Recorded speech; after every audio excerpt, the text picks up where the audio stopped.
अच्छा, तो मैं आपको बता रहा था कि अब हम एक ऐसी इक्वेशन डिराइव करेंगे जिसमें हम एक इलेक्ट्रोड पोटेंशियल को उसके स्टैंडर्ड इलेक्ट्रोड पोटेंशियल के साथ रिलेट करेंगे। इसके लिए हम एक डैनियल सेल ले लेते हैं। डैनियल सेल में हमें पता है कि जिंक का इलेक्ट्रोड जो है वो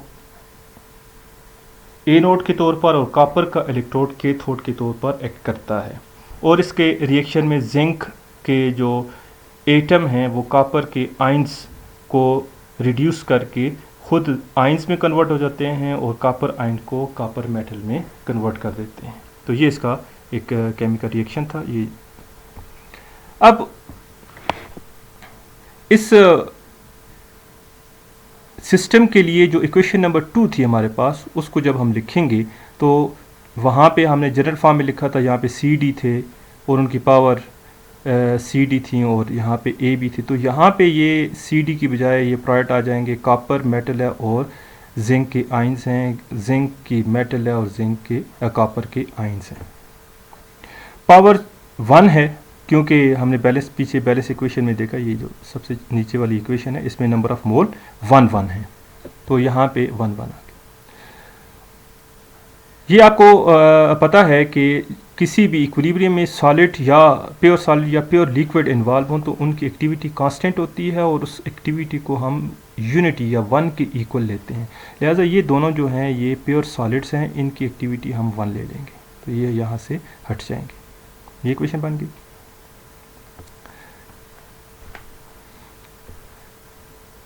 तो इसमें अब इस इक्वेशन में ये जो E है ये सेल पोटेंशियल है, E not standard cell potential. Cell potential क्या होता है? Reduction potential of substance which is reduced minus reduction potential of substance which is oxidised.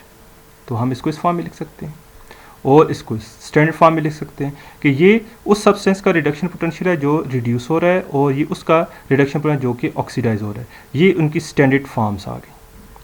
अब ये जो साइड है इस इक्वेशन की, इसको इस फॉर्म में लिखा जा सकता है E not 1 minus RT over NF log of activity of zinc ion और minus E not 2 minus RT over NF log of activity of copper ion. ये सारे का सारा ये और ये एक एक इक्वेशन बना रहे हैं। तो हम ये एक इलेक्ट्रोड के लिए इक्वेशन बन गई है, ये दूसरे इलेक्ट्रोड के लिए इक्वेशन बन गई है। तो हम इसको इस फॉर्म में, इन दोनों इक्वेशंस को अलग करके इस फॉर्म में लिख सकते हैं कि this whole is equal to E1 and this whole is equal to E2।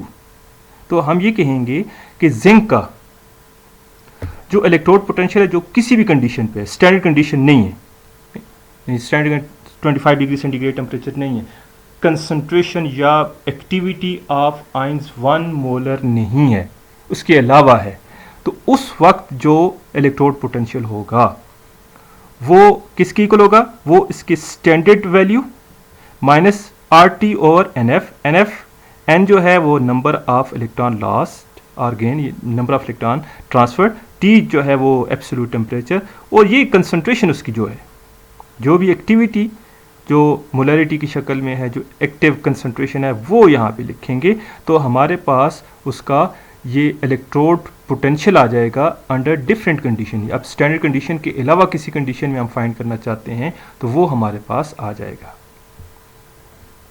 तो जनरलाइज फॉर्म में हम इसको इस फॉर्म में भी लिख सकते हैं कि E is equal to E not minus RT over NF log of activity of metal ions divide by activity of metal. चूँकि एक्टिविटी ऑफ मेटल 1 की इक्वल होती है तो ये हमारे पास जनरल फॉर्म आ जाएगी कि किसी भी इलेक्ट्रोड का किसी भी कंडीशन में इलेक्ट्रोड पोटेंशियल फाइंड करना है तो वो स्टैंडर्ड कंडीशन में जो इलेक्ट्रोड पोटेंशियल है माइनस 2.303 RT, ये टेम्परेचर जो भी आप पुट करना चाहते हैं, ये R कांस्टेंट है, F कांस्टेंट है, नंबर ऑफ इलेक्ट्रॉन ट्रांसफर्ड ये N आ गया, और जो उसकी एक्टिविटी है वो यहाँ पे लिखेंगे। आपके पास किसी भी कंडीशन, किसी भी टेम्परेचर, किसी भी मोलरिटी, किसी भी कंसंट्रेशन में आपके पास ये इलेक्ट्रोड पोटेंशियल आ जाएगा।